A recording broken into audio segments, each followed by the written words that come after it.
Morning, sir. Good morning. Okay, so we're here today with an interview with Malcom X. Morning, Malcolm. How are you doing? I feel like a man who has been asleep somewhat and under someone else's control. What exactly do you mean by that, sir? What I really mean is, sir, is each day I feel like I'm already dead. So, where were you born? I was born in Omaha, Nebraska. By the time I was 13, my father had died, and my mother being committed to a mental hospital. My childhood included my father's lessons in black pride and self-reliance. You were sentenced to 10 years in prison, right? For what, to be exact? I was convicted on burglary charges, but I was paroled after serving 7 years. So was that when you started studying the great Elijah Muhammad? That's correct. Is Malcom X your legal name? The slave master put his last name to denote that we're his property.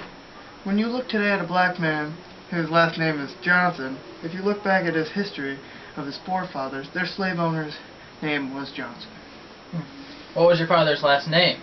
My father didn't know his last name. My father got his last name from his grandfather, and he got his name from his grandfather, who got his name from the slave owner.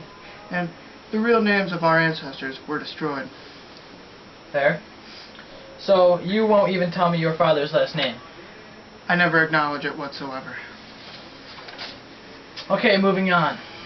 What were the teachings of Elijah Muhammad? The Honorable Elijah Muhammad would teach that the white society actively worked to keep the African American from achieving political, economic, and social issues. With that being said, what do you think of Dr. King? Dr. King wants the same thing I want: freedom. What does freedom mean to you? If you're not ready to die for it, put the word freedom out of your vocabulary. The Nation of Islam wanted to fight for a state of their own, separated from white people. But you're no longer with the Nation of Islam, is that correct? That is correct, sir. I recently went on a pilgrimage to Mecca, which is in Saudi Arabia. I had met blonde-haired, blue-eyed men who I could call my brothers. Talk about your marriage, Malcolm. Well, you see, I married a charming lady named Betty Shabazz on January 14th, 1958. We had been friends for about a year until I proposed to Betty, and we wedded in a Muslim church. Thank you for your time, Malcom X. It was a pleasure. Thank you, Kyle. I hope people will understand my background and realize I'm a hard-working man.